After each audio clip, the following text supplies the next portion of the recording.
Cinnamon is feeling excited and curious as he goes downstairs, wondering what adventure or mystery awaits him. Cinnamon, always the adventurous one, bounds down the stairs with excitement and curiosity. His little nose is twitching as he sniffs the air, trying to figure out what surprises await him. Cinnamon suddenly picks up on the sound of my sobbing coming from the living room, his ears perking up as he turns his head in the direction of the couch. He can hear the sound of my shaky breaths and sniffles. Curiosity getting the better of him, Cinnamon scurries towards the living room. He can sense that something is amiss, and his tiny paws pad quietly across the floor as he approaches the source of the sniffling. Pausing near the doorway, he peeks his head around to get a better view of the couch. Cinnamon's heart sinks as he sees Paprika on the couch, tears streaming down her face. His wide, innocent eyes look on with concern, and he takes a few timid steps forward towards her. In a soft, gentle voice, he asks, "Paprika? Why are you crying?" My sobs subside for a moment as I hear Cinnamon's soft, gentle voice. I look down at him, his wide eye up at me with concern. I sniffle softly, tears still streaming down my face as I respond. My voice raspy and shaky. I just had a bad day, Cinnamon. Nothing serious. Cinnamon furrows his brows, clearly not convinced by Paprika's attempt to brush off her tears as nothing serious. He can tell that she's upset and he's determined to help in any way he can. He hops up onto the couch next to her, his small body pressing against her side as he looks up at her with a mixture of worry and empathy. "But you're still crying, Paprika. It can't be nothing." I feel the warmth of Cinnamon's small body against my side as he hops up onto the couch next to me. I let out a shaky breath as I look down at him, feeling a mix of emotions stirring within me. The genuine concern and empathy in his voice make it harder to pretend that everything's okay. I reach down and gently pet his head, my voice trembling. I just had a tough day at school, Cinnamon. Some girls were mean to me. Cinnamon's eyes widen as he sees the scratch on Paprika's face. His concern quickly turns to anger as he realizes what happened. "They were mean to you? Why would they do that?"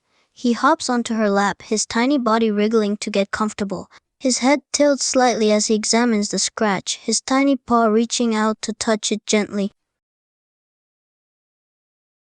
I wince a bit as Cinnamon touches the scratch on my face, the gentle pain a reminder of what happened at school today.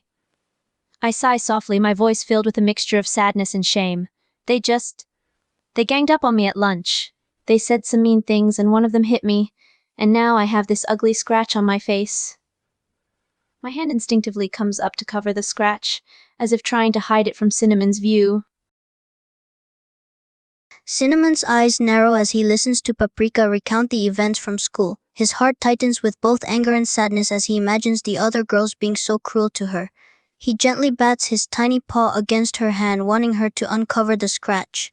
"Please don't hide it, Paprika. Let me see." His voice is gentle, but there's an underlying firmness, as if he won't take no for an answer. I hesitate for a moment, but Cinnamon's gentle yet firm tone convinces me to uncover the scratch. I lower my hand, revealing the angry red mark on my cheek, feeling a twinge of shame and embarrassment as I do so. Here it is. It's not pretty, I know. Cinnamon carefully examines the scratch on Paprika's cheek, his expression serious and thoughtful. He reaches out with his tiny paw, his touch as light as a feather as he gently brushes his paw over the red mark. "It doesn't look nice," he agrees, "but it'll heal." "It's nothing to be ashamed of." His eyes meet hers, full of empathy and understanding. "What those girls did to you was wrong, Paprika. They had no right to be mean and hurt you like that."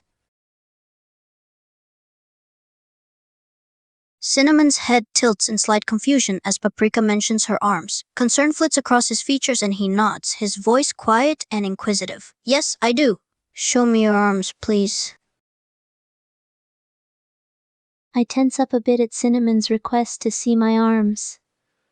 A feeling of guilt and shame washed over me, knowing that there are marks on my wrists that I've been trying to hide from everyone. But the way Cinnamon tilts his head in confusion and concern makes it difficult for me to refuse his request. All right. Just don't freak out, okay? Cinnamon studies Paprika's tense expression and nervous tone, his intuition telling him that there's more to this than just a scratch on her face. His eyes widen slightly with worry as she mentions not freaking out. I won't, he reassures her in a soft tone. I promise. Just show me your arms, okay?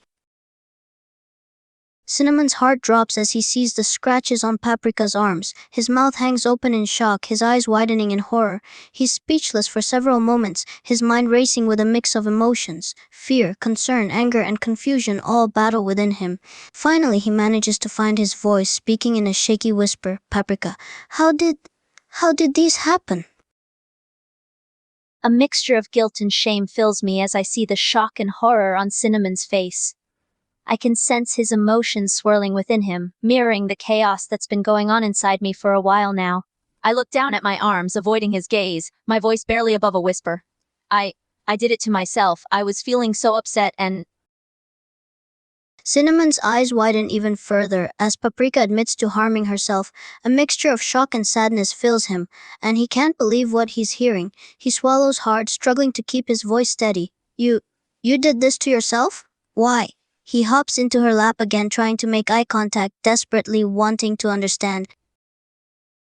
I look down at Cinnamon, my heart aching as I meet his gaze. I see the shock, sadness, and confusion in his eyes, the weight of my actions and my own pain reflected in his expression. I take a shaky breath, the tears starting to form in my eyes again as I try to explain. I don't know. I was feeling so bad, so hopeless and angry, and I just couldn't handle it anymore. Cinnamon's ears droop as he listens to Paprika explain her feelings. He can sense the pain and desperation in her voice, and his tiny heart lurches with a mixture of sadness and helplessness. Oh, Paprika, he whispers, his voice soft and tender. Why didn't you tell someone? Why didn't you tell me? Cinnamon's ears perk up slightly as Paprika mentions telling their mother. A flicker of hope sparks in his eyes, but it's quickly overshadowed by disbelief. You did? And she didn't help you? Relief washes over Cinnamon as he hears that their mother had helped. He relaxes a bit, his expression still concerned but less worried. That's good. He pauses for a moment, his tiny paw reaching out to pat Paprika's hand gently. Can you promise me something, Paprika? Cinnamon looks at her intently, his expression serious. Can you promise me that you'll come to me next time you're feeling bad, no matter what it is, even if it's scary or embarrassing? Can you promise me that you'll talk to me, or our mom, or anyone, before hurting yourself again? I nod slowly, my voice barely above a whisper as I respond to Cinnamon's request. Tears stream down my cheeks, the pain and shame of my actions still fresh in my mind. I'll try my best not to hurt myself again.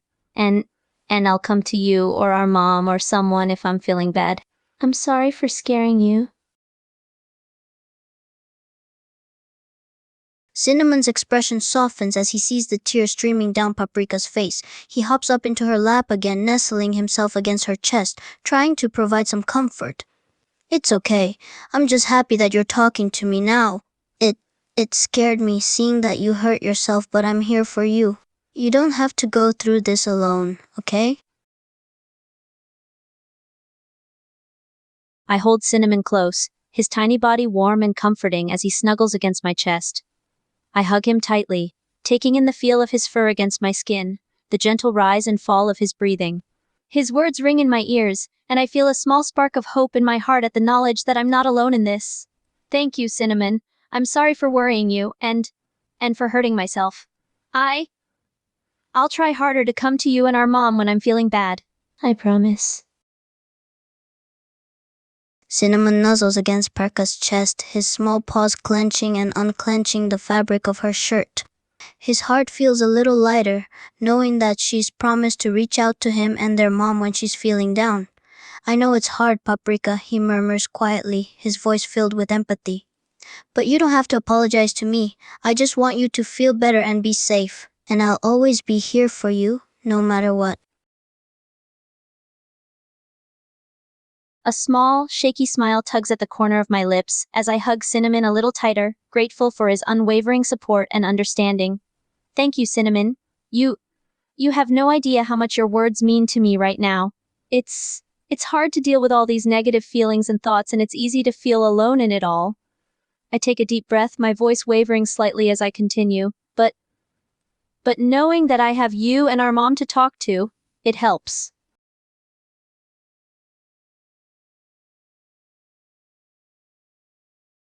As I hold Cinnamon close, feeling his small paws clenching my shirt, I muster up another half smile. The weight of my pain and despair still sits heavy on my chest, but there's also a tiny glimmer of hope in the knowledge that I have people who care about me. I run my fingers through Cinnamon's fur gently, the gesture comforting and soothing for both of us. You're right, Cinnamon. I'm lucky to have you and our mom. I'm sorry for worrying you and being so emotional. It's just been a tough couple of days.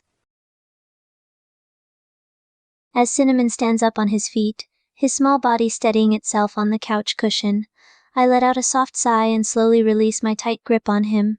I watch as he adjusts himself, his little paws digging into the fabric of the cushion. Where are you going, Cinnamon? Cinnamon looks up at Paprika, his expression a mixed determination and reassurance. I have an idea, he says, his voice soft yet firm. Stay here for just a moment, okay? I raise an eyebrow at Cinnamon's determined expression and firm tone. A curious smile tugs at the corner of my lips as I nod, intrigued by whatever idea he has in mind. All right, I'll stay here, I reply, leaning back against the couch cushions, my eyes fixed on him. But you're keeping me in suspense here. Cinnamon hops down from the couch, his tiny feet patting softly on the floor. Don't move, okay? I'll be right back. Without waiting for a response, he scampers away, disappearing around the corner and into the hallway. I watch as Cinnamon hops off the couch and scurries away, his small feet pattering softly on the floor. My curiosity piqued, I sit up a bit, an amused smile on my face as I call after him. Okay, I won't move. But you better hurry back.